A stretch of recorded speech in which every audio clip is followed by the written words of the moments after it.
I'm being an asshole, and it was all these problems. So I literally was going to, I wanted to off myself.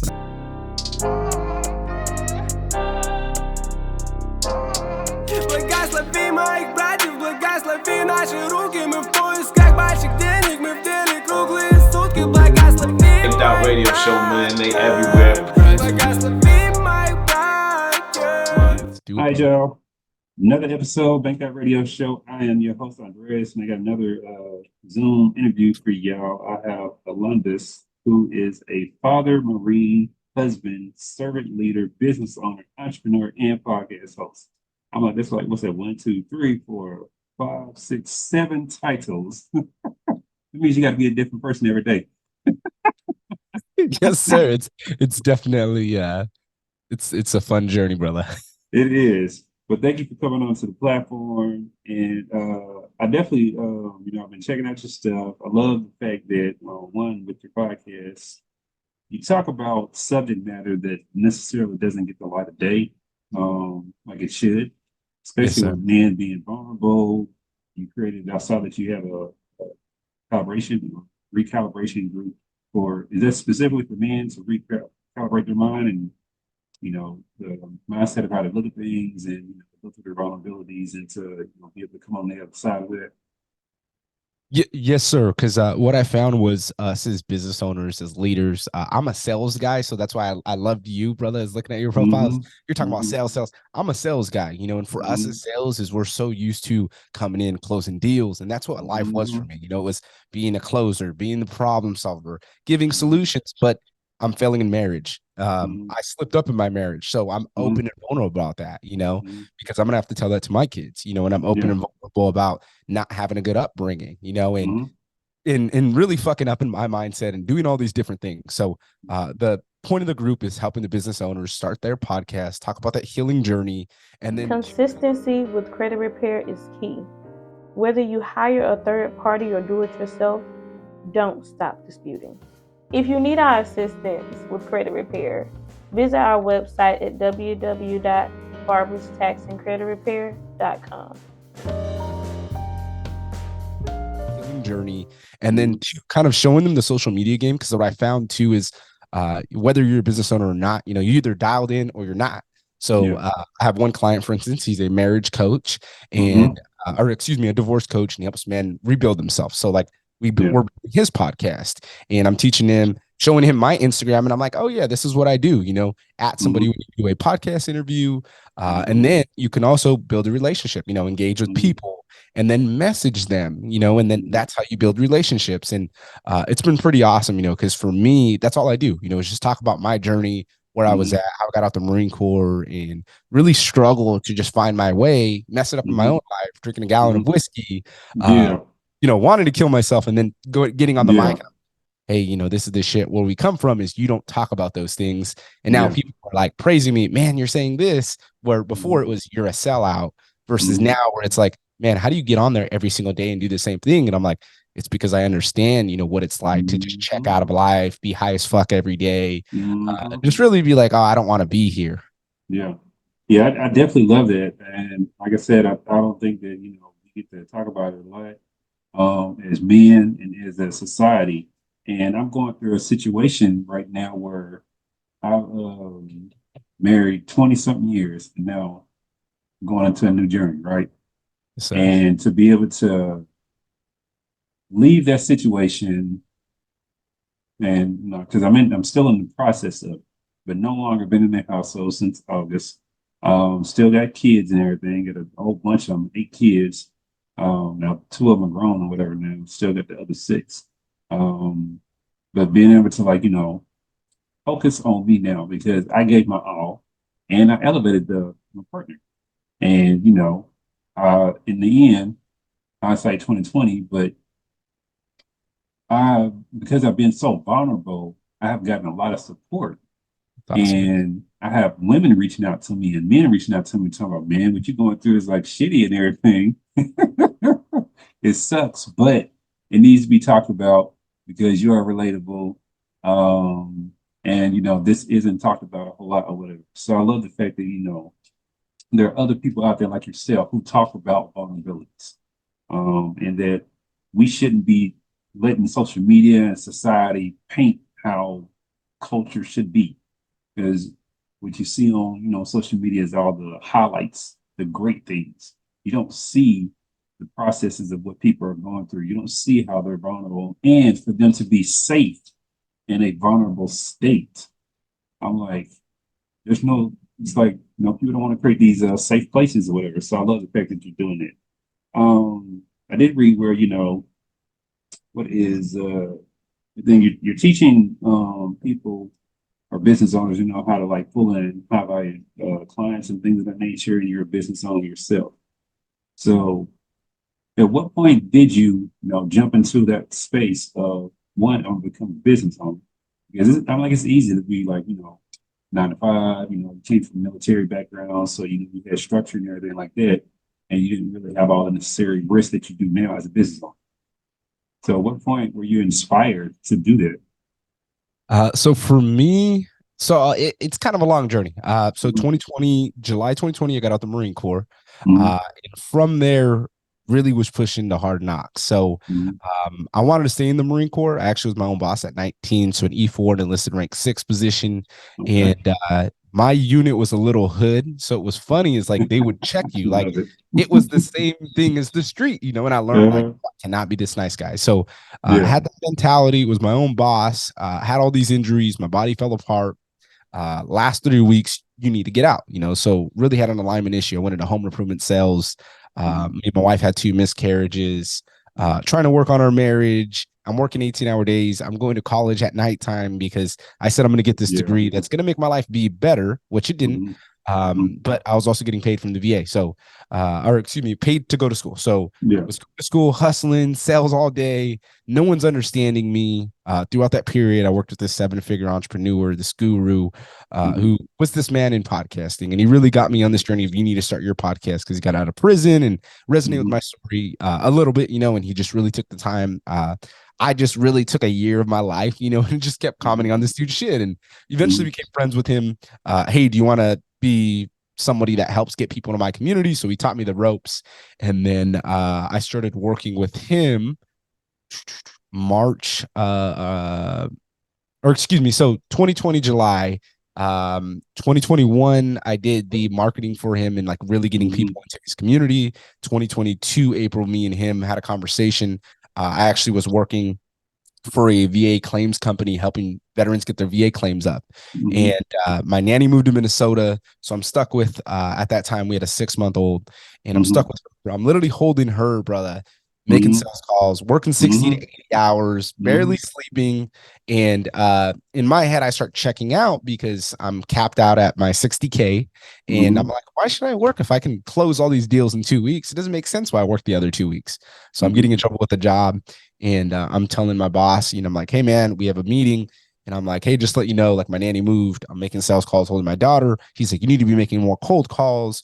This company, blah, blah, blah. Mhm. I'm like, bro, I'm already capped out on my commission. Like, I really don't care, So Mhm. he was like, is your heart here? Is this what you want to do?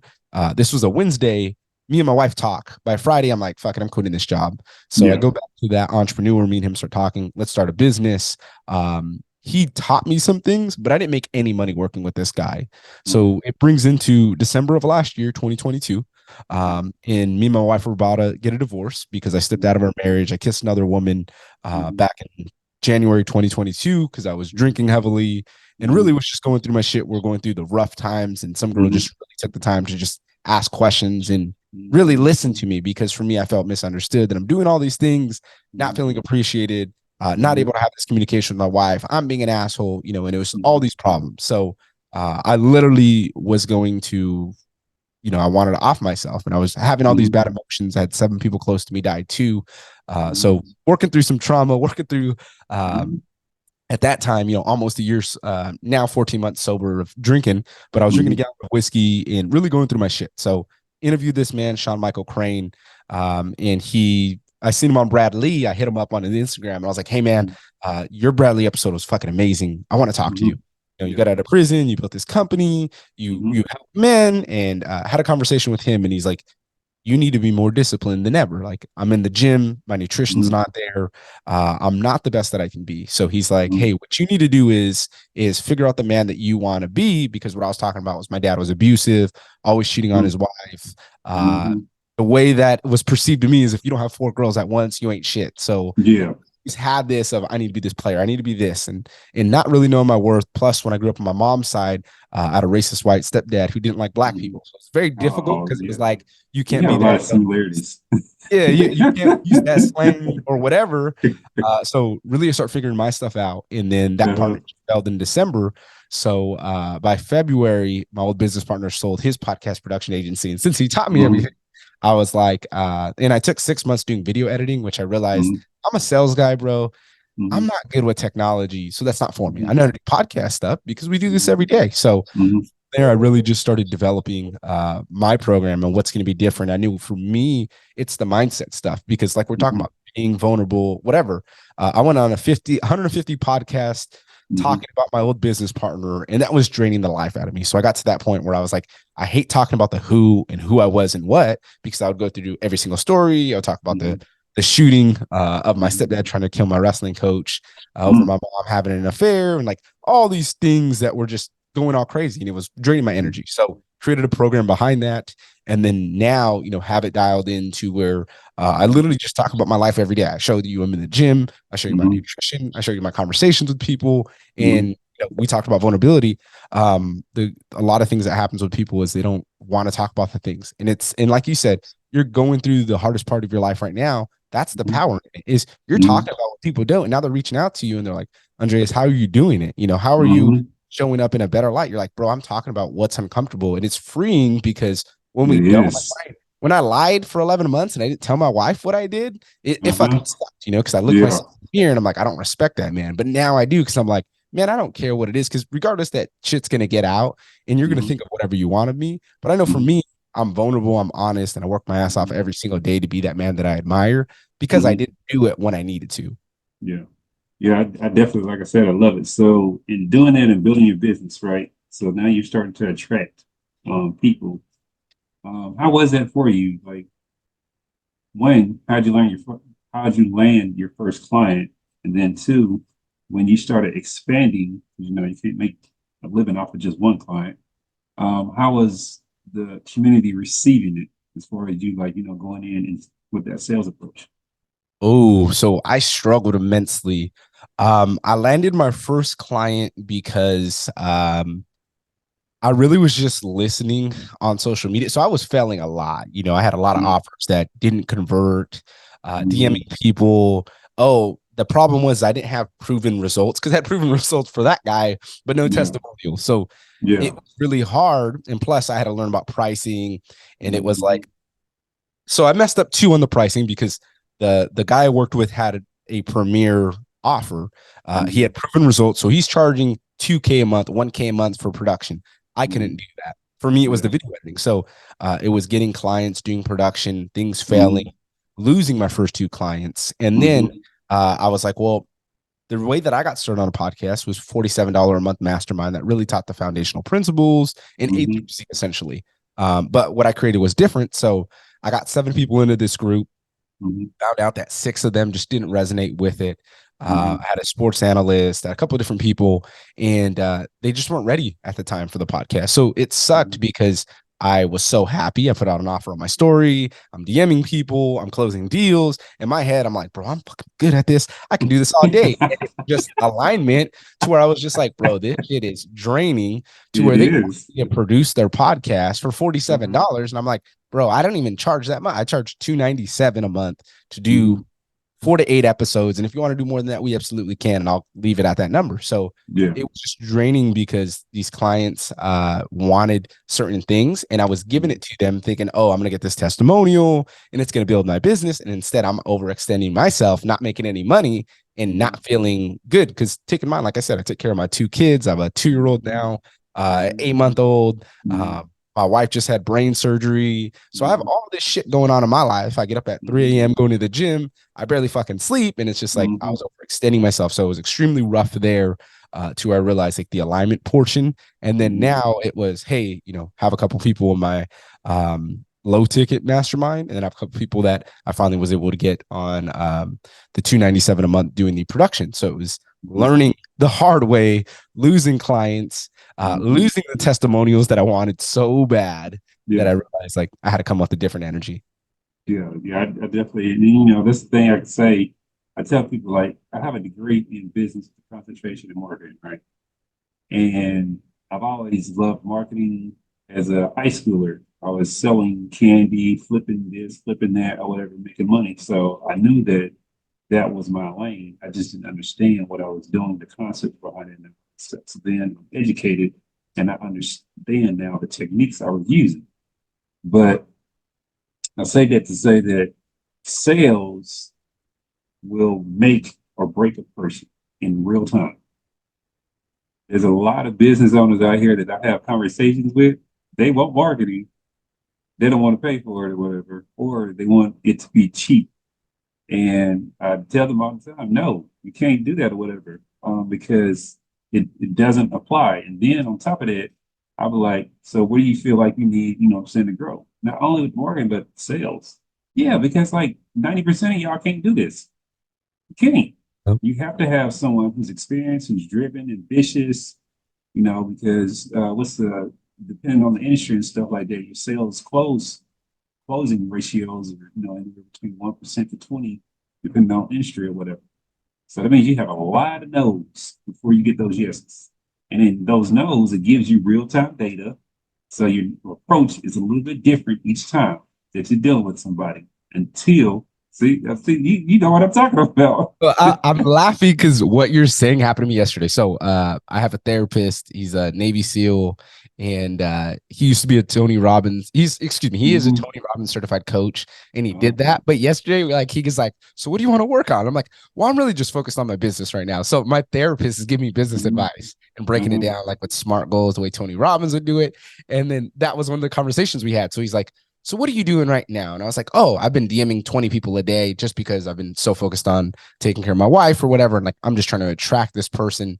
But I realized like the more that I'm consistent on my nutrition, posting my fitness, it's generating leads. Like that's what's working better than DMing people. And that's what exactly happened. He's like, "So what advice did you get?" I'm like, "Oh, one of my mentors said, DM 1,500 people a day. And I haven't done that." And he's like, "Oh, so what you're doing isn't working." And I was like, "Yeah, it was working, but I slowed down because my wife just had brain surgeries in September, took the whole month of October off as well, because we're rehabbing. And then November started pushing hard and had to figure out what I was going to do with my brand because I fired all those clients." And it was funny because it was the same thing where it was revolting back to like, "Okay, so this isn't working. What are you going to do?" And then he put up the idea, "Maybe you should hang it up." And I was like, "Nope, that's not happening. Sorry, nice try, wrong guy." And he was just like in shock with me, like, you're not. And I was like, "No, it's going to work because I have a proven system." I had to slow down for my Marines. And that's why I'm transparent with it. And I'm like, "Hey, this is why I've slowed down because my family came first. And I'm not going to, take care of my business and neglect my family because I've done that before." And that's why my wife was going to leave me, was I was focused on everything else but my family. Yeah, exactly. I definitely get that. And you have to have that balance of whatever, because it can't be our business, it can't be our family, because then you won't have any money for the family. So you have to find that balance of, at this particular moment in time, I got to focus on this. And then on this particular moment in time, I got to focus on that. So now I know that you have, testimonials and proven results that you've been able to get with clients. What's like a typical process of, a client comes to the fold, become, to lead, and then, the shows more interest or whatever. They become a client. What happens next? So first, what I like to do, and sometimes people get irritated with me, and that's why you have to be that business owner who's looking for that growth. I really just ask them about their core values, what's important to them, because I feel like that's what we stray away from. And I know for me in my life, like what I stray away from, messes me up when I'm not disciplined, when I'm not the same thing. So for me, I gotta live it. Like this morning, I worked out before we had this podcast interview, so I'm not coming with some weak ass energy. I'm coming with good energy. So I'm telling them like, "Hey, you need to do whatever you're going to do." But two, maybe you're talking about your product right now. Maybe we're talking about a sales program. And later on, you want to evolve into something else that you're doing. Well, this is how you're going to be able to do it. So really figuring out that framework and then figuring out what the game plan is. If it's helping them get on 2 to 3 podcasts a week to help boost their brand, telling them that, but also putting the right framework in their mind that they understand that, hey, these podcasts may not be released for a year. So all this work is going to go unnoticed until this happens. So it's all about getting those reps in, because I learned that the hard way, getting people booked on podcasts. Oh, when is this going to go? And my numbers aren't going up. I'm not getting anything on social media. Yeah, because it's going to take time. So putting that great framework in them. When it comes to their show, hey, how do I get better? Because a lot of us, I had a buddy yesterday actually, and he was talking about, hey, do we publish the episodes that are early on that we say sucks? And I'm like, no, for me, I would say my first 50 episodes sucked.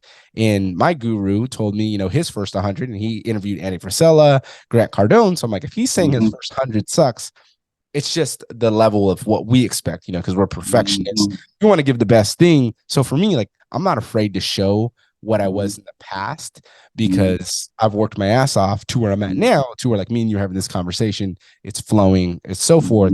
But the cool thing is I implement my clients within my podcast. So you may hear a client on my podcast and he freezes, and I'm like, hey man, you mentioned this, because I'm taking the time to ask those questions, because I've been on those podcasts where the host was brand new, or the guest was brand new, and they didn't know how to keep it going.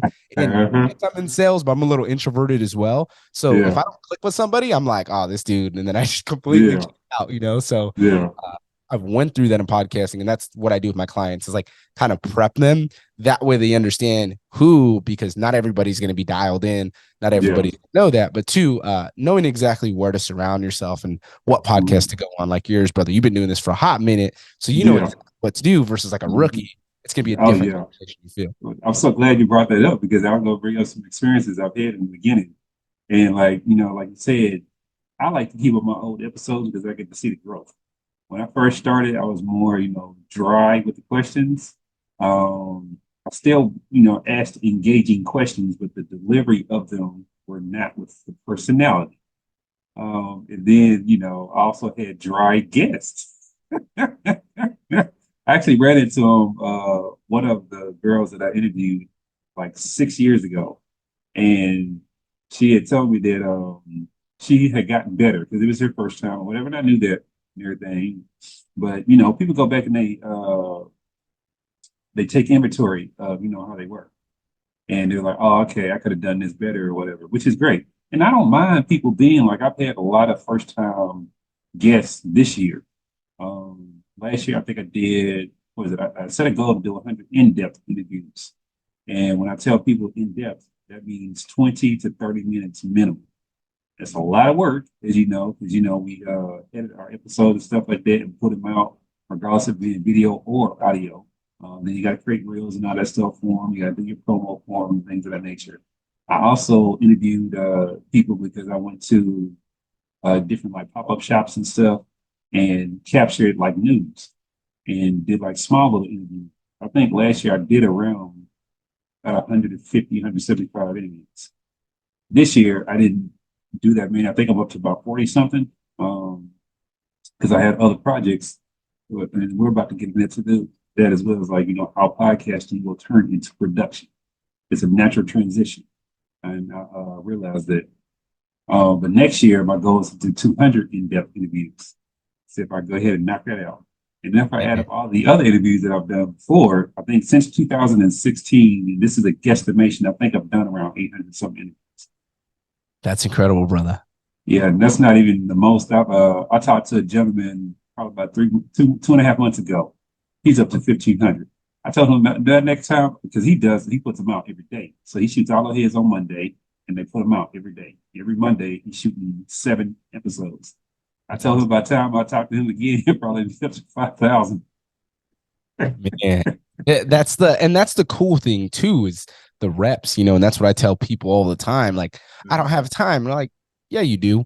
No, I don't. Like, you have 5 minutes. Oh, no, I don't. Like, everybody has 5 minutes. You can literally go on your phone, talk for 5 minutes and post that, and that's something that people don't realize. We think we can have this 20, 30 minutes in depth. And even that 20, 30 minutes, I know you went through this. Like, sometimes y'all are flowing so good that you look at it like, bro, that's only been 12 minutes. You're like, how am I going to string this next 8? So you come up with something, and that's the cool thing is you have those, and then you have the quick Mm-hmm. ones, you know, and it Yeah. lets people have more of you. Mm-hmm. Exactly. So I know that you help people with their podcasts and monetization and things of that nature, right? Because there's a lot of information out there about monetizing. But what have you learned in your experience? And like, I don't want you to give away all the gems and stuff like that, but I do want you to like, name some basic stuff. Because I've told people all the time, but they love hearing it from other people as opposed to myself. Because sometimes I can say things a little harsh. So what I'm learning, especially now being around some of the big dudes, and what I'm Mm-hmm. going to be around, you got to pay to play. Mm-hmm. So it is a little bit of discouraging for the people who don't have the money, you know, and you're like, bro, da da da da da. Like I heard one of my buddies be like, oh yeah, I paid 10 G's to interview Wes Watson. And it's like for him, he has that money and that worked for him. But Mm-hmm. two, it allowed him to do that. Mm-hmm. My old business partner, we did ads. So I can do ads for clients on their podcast and running it and Mm-hmm. so forth. And that could either be a couple $100, could be a couple thousand, but you figure out for you what it can do. And if you don't have the money for that, that's where you have to have the patience. So for me, I didn't have the money for all that because I got a Mm-hmm. family, I got a Mm-hmm. mortgage, I Mm-hmm. got all these things. I got two Yeah. car notes. So it's Mm-hmm. making sure that for me, I got to play the long game. So really, I like doing both, you know. And two, I don't believe, I mean, you're a marketing guy as well. So I bet Mm-hmm. you can attest to it. You shouldn't do any ads unless you have organic in the background because you Yeah. never really know how good you are, what's working. So Mm-hmm. I teach the organic side before we even do that. That way they have this Mm-hmm. great image because that's why, you know, they say the pod fade, you have 13 episodes and people quit. Um, Mm-hmm. that's why it happens is, you know, especially with the culture, Mm-hmm. this generation, everybody wants this shit that's just going to be so Mm-hmm. easy and they want it to come to them fast. And like podcasting ain't that. Like for me, I'm on 3 years of Mm-hmm. being podcasting, two being of having my own podcast. And I realized like the first year was rough as fuck. The Mm-hmm. second year was like, oh, I got my own show now. What's up? Mm-hmm. And then didn't happen. And then the third year now, I'm like, all right, this is real. Like you got to put some work in and you got to put some Uh-huh. in if you really want to make this a business.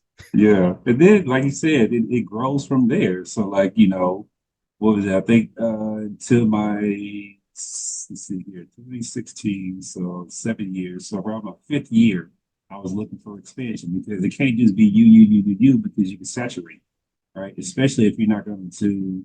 I never like when I started my platform is a positive platform, as you can see, right? I know you probably gone through some things, whatever.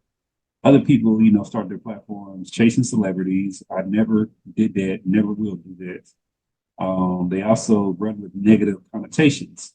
I'll never do that because that's not in me. That's not who I am. I wanted a positive platform to offer insight and entertainment at the same time, and people get jewels and stuff like that. Yeah. But in expanding, this was like back in I want to say 2020, right before the pandemic and all that. I was looking to expand, and I signed, I think, 7 or 8 other hosts. Got flyers and stuff done for them. They had to come up with the concept, but I had the means for them to be able to log into the system, do the podcast, and it was just audio for them. They didn't stick around, pay for photo shoots, all that stuff.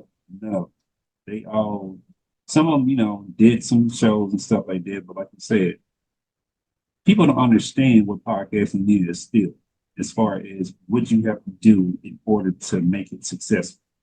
They don't understand all the work. They get to see this interview, but that's the end result.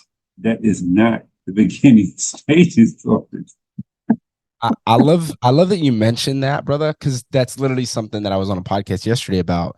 And I said, Uh-huh. you gotta get clear with you. Like, so for you said it's positive. You don't chase celebrities. For me, Mhm. I align myself with the people and I just ask them, hey, blah, blah, blah. You know, I haven't paid any big time guests. Will I? Yeah, in the future, because I'm the one who I want the crazy shit in life. Just because Mhm. when I was younger, I would hear, oh, you know, my dad had a Corvette. And I just remember that was the coolest shit ever as a kid. You know, my Mhm. dad slanging, doing all this dumb Yeah. shit.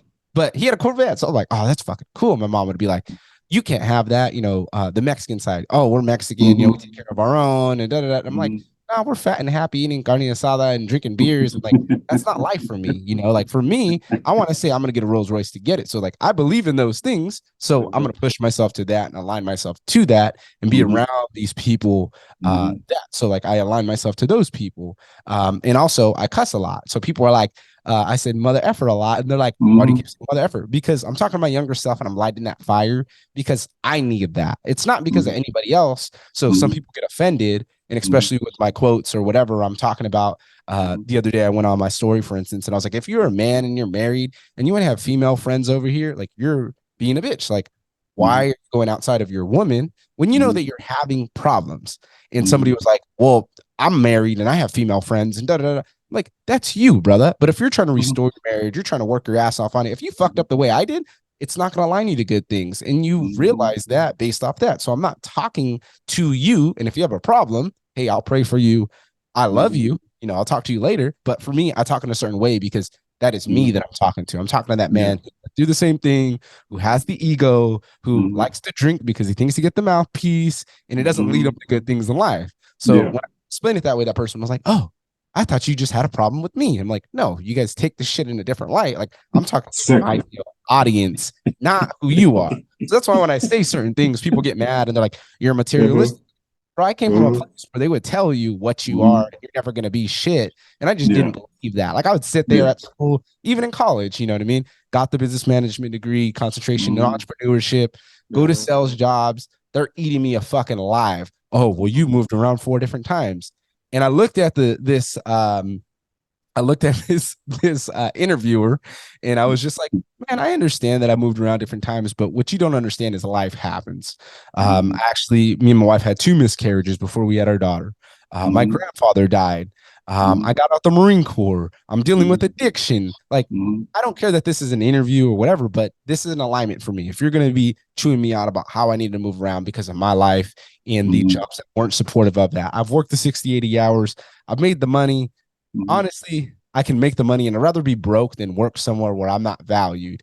And Yeah. it was funny too because I'm talking about waking up early, and the and this is where the ego kicked in. This interviewer was overweight, so I was Mm-hmm. just like, I've been in sales before, and I've worked with overweight sales managers. They don't get Mm-hmm. respect. People don't care. They're not going to listen to you. As men, we're not going to listen to somebody we don't respect or we don't Mm-hmm. believe put that work in is that good. And Mm-hmm. this interviewer is getting mad with me like you, and I'm like, I understand that this interview wants to get mad and he wants to tell me whatever, and he's doing that. But I was like, man, you're trying to read me based off of this. When I'm telling you, I got out the Marine Corps, which people, stick in their own things or whatever. Like, I got out and now I'm being told that I'm stupid and Mm-hmm. that I don't have a degree, so I'm not somewhere. Then I get the degree. Oh, well, you went to a school that is online, and that means that you aren't worthy of being blah blah blah. Like, Mm-hmm. how does that make any sense? I went to a school online because I had no money. I didn't have Yeah. any help. My mom took me 15 G's to the cleaner my first year Mm-hmm. in the Marine Corps. So I didn't Mm-hmm. have somebody looking out for me. I had somebody who was being a leech, stealing money from me, Mm-hmm. taking advantage of me while she had an affair, was lying to me Mm-hmm. behind my back. I wanted to do some dumb Mm-hmm. shit because of the shooting that I said.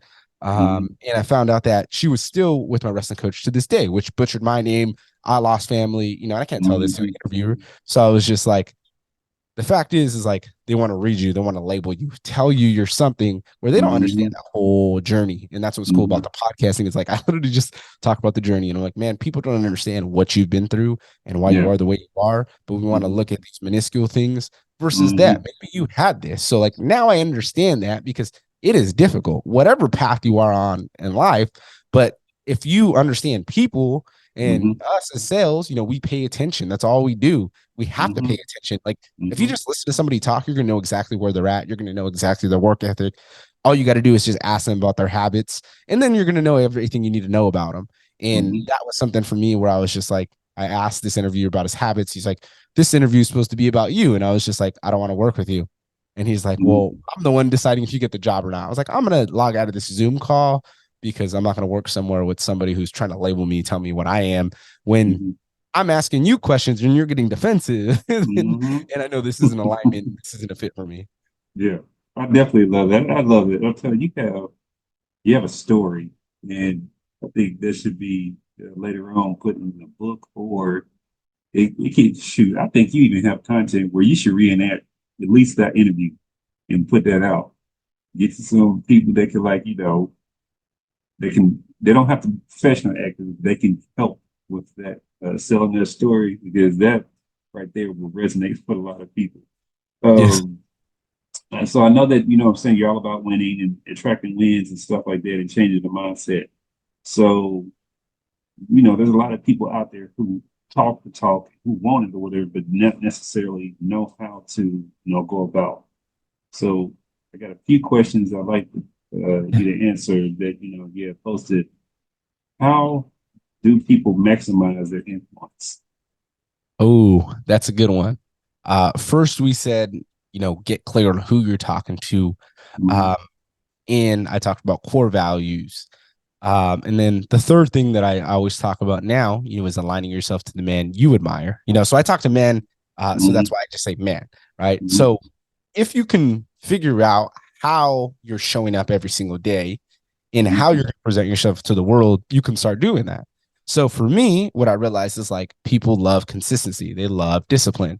So if you look at my story right now, I have me working out, whether if I'm lifting, I work out 6 days a week, 7 stretching, but you will see burpees on there. I notice like I have burpees on every day. So you're always going to see my workouts. Nutrition, the majority of the time I will have there, but eat the same thing. So I don't put that sometimes. And then I'm always saying something motivational. So everybody knows for me that every day those 3 things happen. Every day that I'm aligning it to those things, I'm always talking to that person. So maximizing the influence happens when you're dialed in on who you are, and then you're giving that to the world. So there's that saying, heal yourself and give that best version of yourself to the world. That's essentially what you're doing is you're taking what you do best, kind of like you, brother. Like your content's amazing. Yeah, I thank Able you. to ask great Appreciate that. questions, give great tips, right? You continually be you, and that's why people love you because they know when they come to undress, it's going to be what you bring and why you're bringing the positivity and why you're showing up with a different energy and light. So they're like, oh, I can count on you to be this person. And when you can do that, that's when people start looking at you differently. To me, it's like they mention, oh, the fitness, like, how do you do this? And I'm like, oh, I have a podcast on mindset. Oh, what does that mean? And then all of a sudden I generated a conversation to where we either can talk about a podcast or we can talk about, the mindset. I'm like, well, I do have a mastermind that's $47 a month, and we talk about podcasting, but I'm willing to get you in there, get you around these community of business entrepreneurs, of winners, and you could just learn the mindset from them and network with them. And now you have a group of people that there's another thing we struggle as men, alignment. We get stuck in being introverts. We get stuck in not being around the right people, that we're on the people. And then you're like, I don't know how to track the people that I don't know who to be around. Like, the work, So I learned that was I needed to stop being an asshole about that. So I just was like, hey, man, you need to position yourself better. But people don't understand that. It's not taught to us. They don't teach you that in school. They just teach you about you're the sum of the 5 people you hang around, but they don't tell you how to hang around the people you actually want to hang around with. Yeah, exactly. And like you said, it all starts with the mindset. And, I'm a true believer in that. So then how do people start accumulating wins? I'm like, I know you've already hinted at it and gone through that process, but is there anything more that people need to add to that to where they can start accumulating those wins so they can build that confidence? And then how it is. You get your first sale, you're like, oh yeah, it's a confidence booster. So go out there and get that second or whatever. Then when you get whatever goal, short-term goal you got, what I'm saying, then you start push for those long term. So I used to say, I'm one of those old school guys, check the boxes, but then all my boxes don't get checked. So then my OCD kicks in, and then I'm wilding out, because I'm like, I didn't do this, I didn't do this, I didn't get the work on. So Andy Frisella talks about it as like the power 3 of the 3 things you need to be doing, and really that's that. Everybody says non-negotiables, but for me, every day I'm either praying or meditating. So it's making sure I do that because, like I said, I got to stay disciplined because when I don't do that, I'm not the best that I can be. Then I got to get moving because I've talked about a lot of trauma and pain. And I realized for me, I've been on the antidepressants. They gained me weight. I do use cannabis to help me out with all the injuries that I have in my body. And it also helps me to shake to release that trauma. So figuring out what works for your body. It's not something that I do every single day. I do about once or twice a month. And I'm strategic on the way that I take care of myself. So it's, having the first practice of what's going to get me to show up. So the meditation prayer, second is moving my body, whether I'm walking, whether I'm doing whatever. And then the third thing is showing gratitude. I'll always text one of my buddies, or now I've been doing it on social media, like taking 10 seconds to read your post and to put something heartfelt on that post. Man, this really resonated with me. Why? Because people are going to see it and they're like, who the hell is this dude putting a paragraph on this guy's shit? Like, it's not that deep, you know, and then they're going to see you again do it. Who the hell is this guy again doing this? And then they go to you and then they're like, oh, this dude's pretty cool, you know, or I don't like you, which generates you free press. So for me, I just realized like it's the three things that you do every single day. Everybody says non-negotiables, but for me, when I kept viewing it as the non-negotiables, I seen it as a failure if I didn't make those. This now is just like every day I do these three things because it makes me feel better. Whether if I go on and I close deals that day or whatever, I always have to go back to being grateful. I always have to go back to, you know, connecting with source, connecting with God.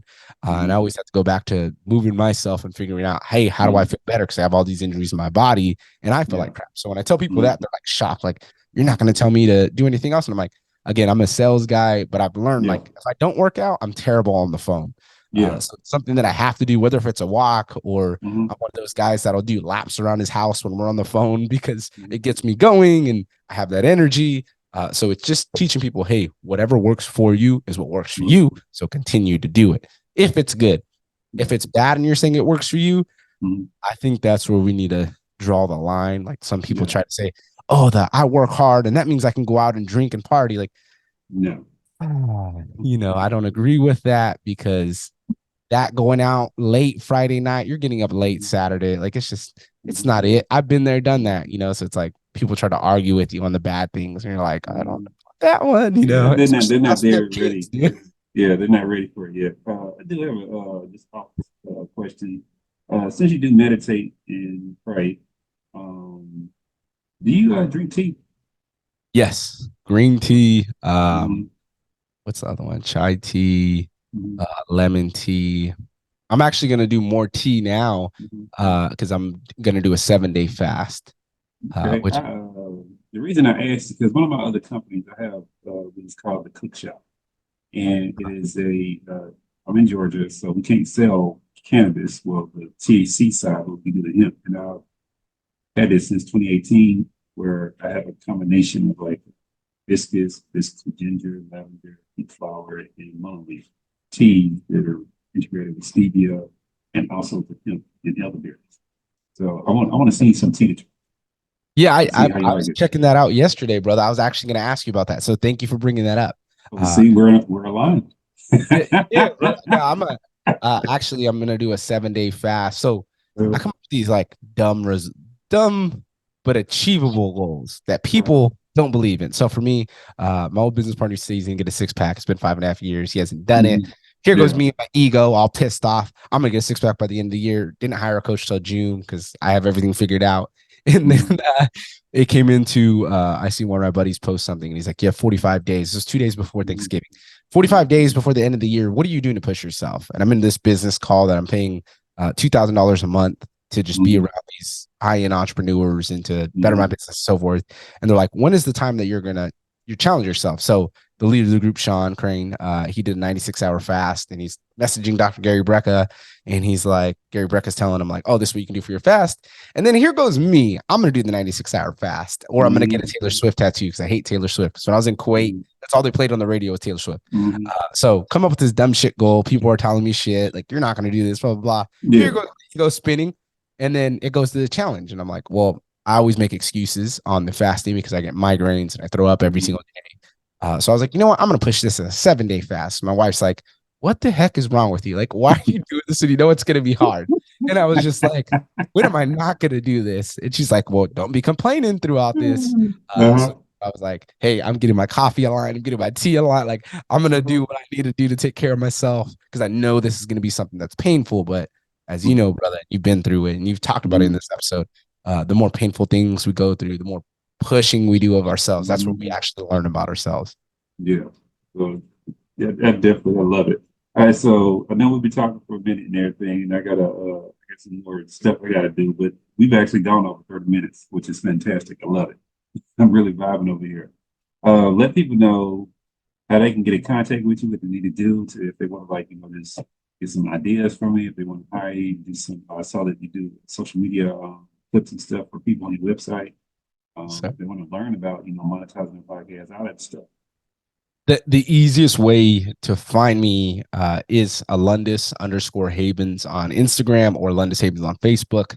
I don't even link my website anymore because it's just easier to go to my Instagram or Facebook. Everybody's there. So just find me there, message me, and I can help you out any way possible, and if you're Andreas is referring you or you came in that way, you're good people. So Yeah, that's the awesome part about networking, is I only hang around good people. I don't like none of that other stuff. I'll be screening people and all that. Like, I ain't gonna be messing up my reputation and relationships out here that I'm building. Like, y'all crazy. man, But, what's funny is I said that uh, yesterday and everybody got mad because I said, like, in the Marine Corps, I would say that is, hey, don't come talk to me if you're not going to do the shit that I told you to do.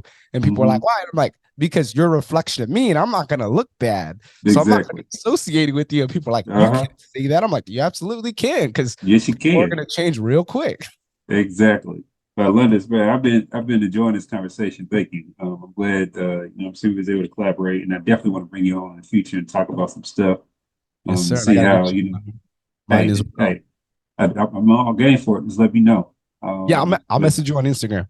Thank you, brother. okay. But if I talk to you before the end of the year, whatever, make sure you have good holidays and stuff like that. And I'll send you, what I'm saying, the interview clips and all that stuff. Now, I do got about 10 interviews I got to edit. So over this whole Christmas break, that's what I'll be doing. But I'm definitely going to send out the stuff, and you can download the interview, chop it up however you want to, whatever you can have access to it. But thank you. Yeah, make sure y'all go, y'all support Alundas. And y'all know all the people I'll be bringing on the show, they're out there doing their thing. And if everybody out there keep following social media, make that radio show across the various platforms, they hit up the website, and then also the app will be relaunched on what is it, the App Store very soon.